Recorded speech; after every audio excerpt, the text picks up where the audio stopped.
G'day mate and welcome back to Factorio with me, JD.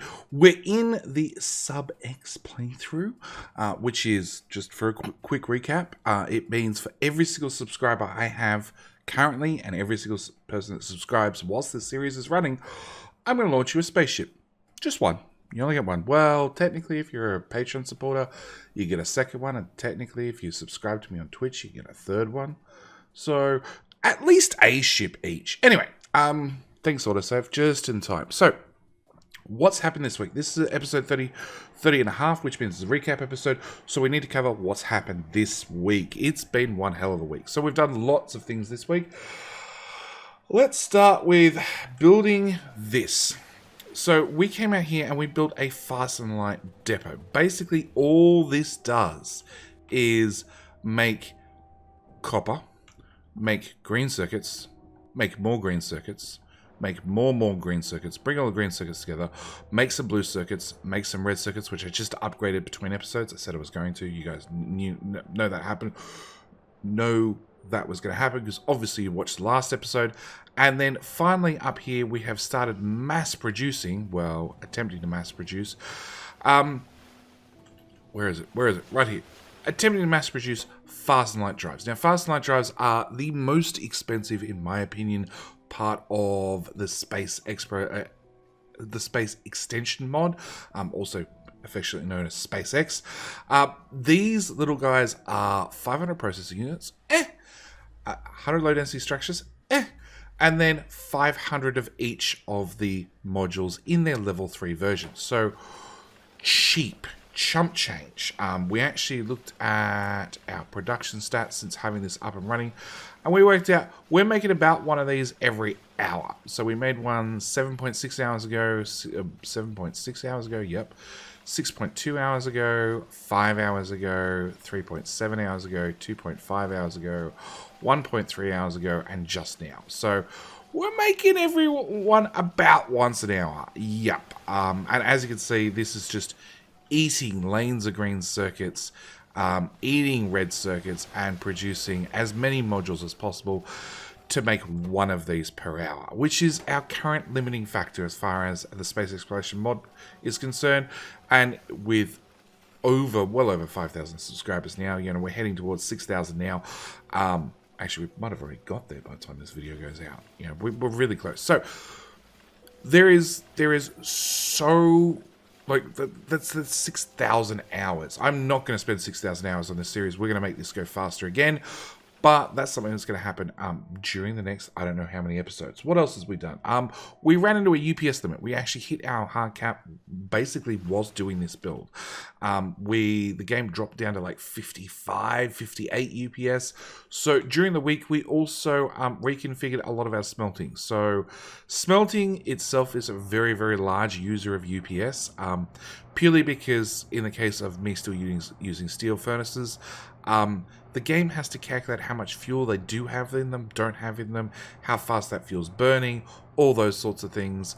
On top of that, it's inserters going in, it's inserters going out. It's a real mess. So we changed over basically all the smelting in our module production area to a beacon build, which I didn't do earlier. I did explain this at the time, and I explained this last episode as well.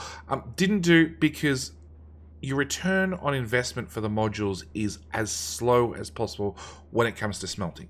But for UPS reasons, oh, you bet I'm going to upgrade this. So we went through and we upgraded all the smelting down here. So all of these rows, along with in the main base, rebuilt our 6 lanes of iron and copper, which used to go from, well, basically from the water up to here, has now shrunk down to just this size. Steel as well. Steel got rebuilt as well, as did bricks. So just a real shrinking of the amount of entities we have on the map. I haven't actually changed over our original module production yet. I was waiting to have enough productivity 6s in stock that we could upgrade this, upgrade our green circuits, upgrade our red circuits. I always want to upgrade blue circuits, but it's just never happened yet. So yeah, we left this for a later job until I can afford to do it properly in one hit and really upgrade our production, which probably is going to involve pretty much a rebuild, I figure. Because the only thing we're not changing is this and this. So everything else has to go. And actually, plastic will probably have to be upgraded because we now are going to need a green belt out of these, not the blue belt we're getting currently to run our red circuit, because our red circuit production runs much faster. So we did that as well, and we actually spent 2 whole episodes on that, along with spent some time trimming down our oil. Our oil build used to come back to here. And again, UPS reasons, all these pipes that I have on the map are always active. They never ever turn off. So by cutting down the amount of pipes I had, I cut down the UPS cost having those pipes having those pipes physically on the map, doing a whole lot of nothing. In fact, I just realized I could cut that pipe. One more pipe gone. So again, just spent a lot of the episode just trimming UPS, along with like fixing things that I just hadn't got to. So I know this was missing a beacon, fixed that. When I copied the acid build down here, it was also missing a beacon, fixed that as well. I keep making this mistake over and over and over and over, that our green circuit build, let's start with the bottom one. Green circuit build actually outputs 90 green circuits per second. And I have it just stuck in the back of my head that the purple belts actually run at 90 items per second. They don't. They run at 75. In case you're not sure, you can always hover your mouse over them and see what the items are per second. And consequently, I was leaving a lot of green circuits on the table in this build, doing a whole lot of nothing. So I actually came down here and I retrofitted extra outputs for a lot of these builds, outputting a little bit extra, trying to avoid using splitters wherever possible, and trying to go with just plain, simple, total belt throughput. And yeah, redid a lot of this. I still have a problem with my red circuit build.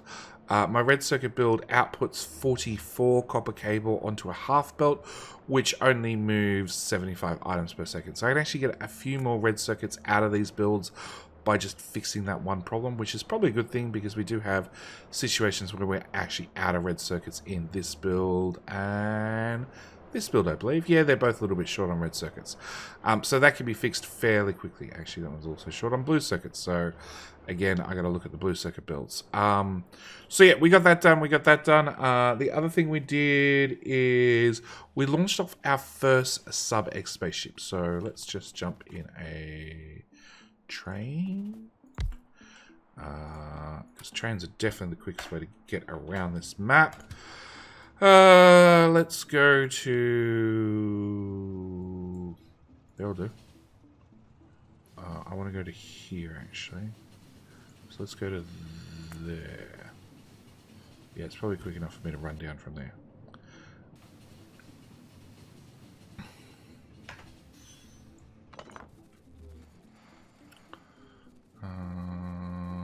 Where is it?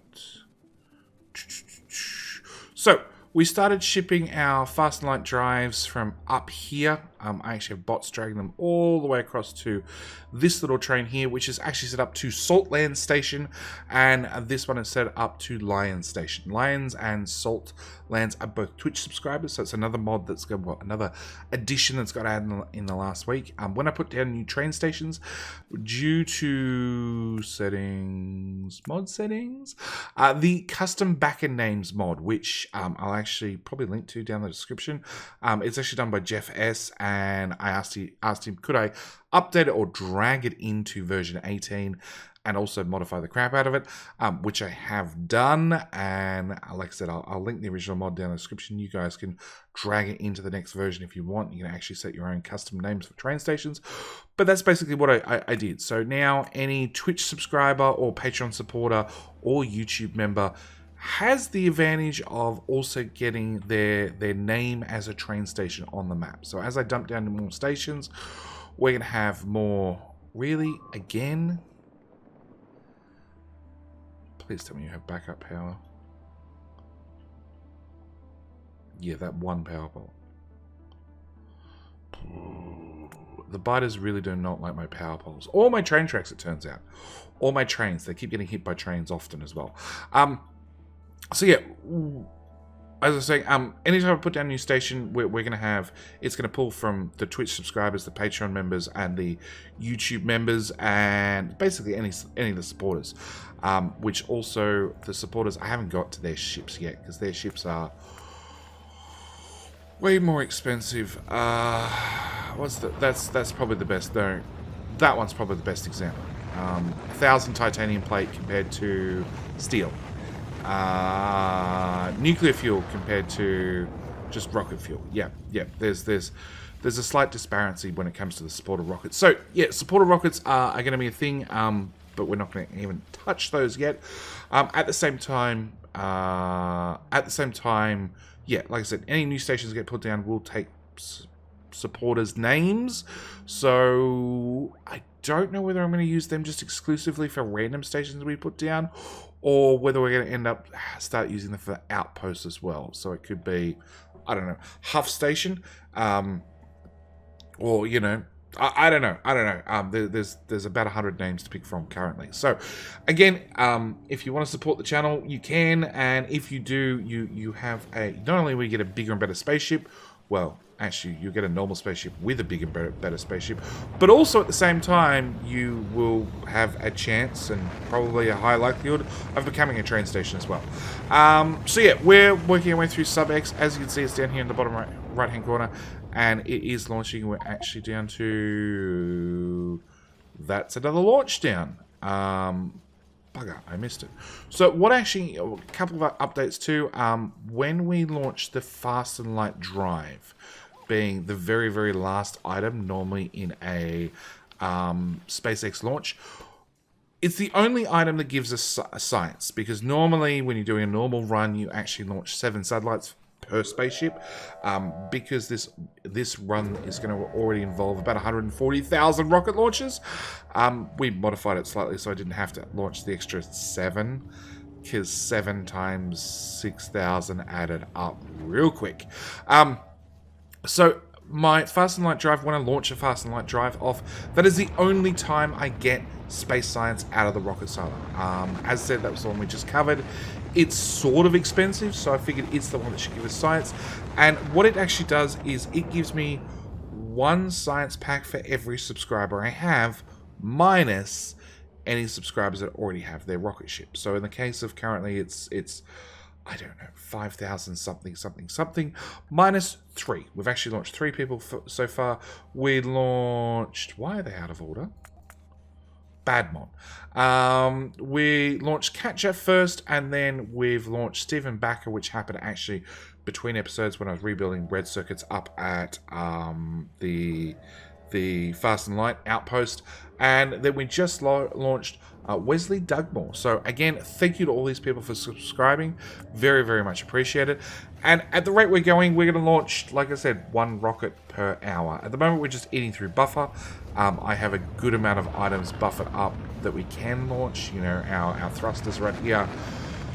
We launched 4 per rocket, but I have, you know, 90 odd buffered. The habitation fuel cells are 2 per rocket, but I have 2 boxes at 90 each, so I'm good for the next, you know, 90 odd rockets. Titanium. A lot of these parts require speed modules and productivity modules that the base never ever seems to have. In fact, there is 447 speed modules in stock. And if speed modules appear, they always get eaten by one of these things that are looking for speed modules to build up their buffer. In fact, what do you need? Life support. I'm half tempted to paste down another one. No, we're not going to. We're not going to double up our buffers. We're fine at the moment. So that's pretty much where we've been to this week. It's been a lot of trying to find more UPS, trying to optimize the builds, fix little mistakes that I've had around the map, and there's been plenty of them. I know you guys have been super active in the comments, telling me all the mistakes I'm making, and I promise you I'm going to make a whole bunch more. And along with, yeah, you know, optimizing builds and doing the final touches to try and get some of this stuff up and running. And even though I fixed the copper output on this one so it goes flat out. Haha.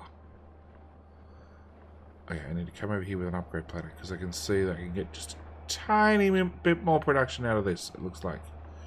No, they are getting the output eventually.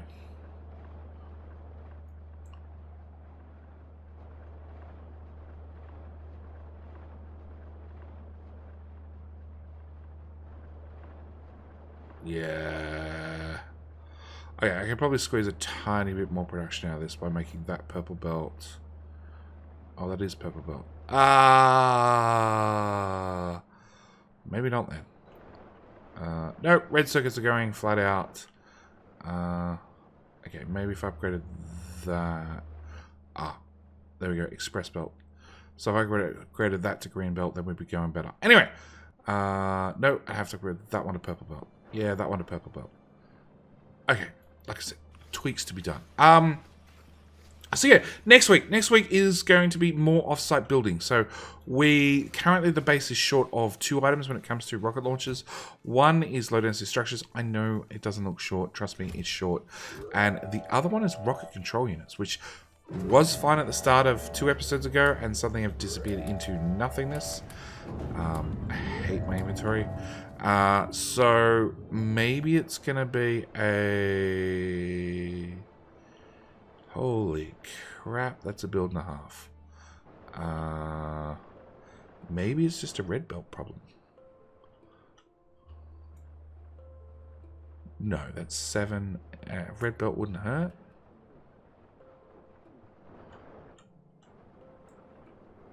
No, actually, there is no problem with the output. Yeah, we can move a belt. The belt can move 7.5 items per second, and we're only doing 7. So yeah, it's going to be basically rocket components. I need to get rocket control units. They're mainly used just for launching the rocket itself. They're not really used in the SpaceX mod. And the other one is low density structures. Low density structures are, well, we can look at these requester boxes here. They are heavily used for SpaceX. So that's going to be another thing that I want to make off-site. We are taking our excess low-density structures from up here, loading them onto this train that's actually conveniently absent because Lions has run back to the dump station to drop off low-density structures to then go back up and pick up some more and repeat the process. So yeah, there's going to be more low-density structures to be ordered. More low-density structures, more rocket control units, and that's going to be what we're going to be starting on next week. Just starting an off-site base to do low-density structures, definitely number 1, and rocket control units, probably number 2, which is, what, red, no, hang on, it's right there. Red, green, and blue circuits. Lo and behold, more damn circuits. So we should be pretty good by now at just blueprinting down large circuit builds. Anyway, with that said, that's what I'm going to call an end of this recap. It's been a busy week. There's a whole bunch of stuff to do next week. There's going to be more stuff to do the week after. As always, thank you guys for the support. Thank you guys for clicking that subscribe button and forcing me to launch off more and more and more rockets. Believe it or not, it is very much appreciated. And again, big thank you to my supporters. And finally, a last thank you to Katja, Stephen, and Wesley for being the first 3 to be actually launched off. Anyway, that's it. I'm done. Thank you guys so much for watching. Do hope you're enjoying, and I'll see you guys in the next episode. All right, bye.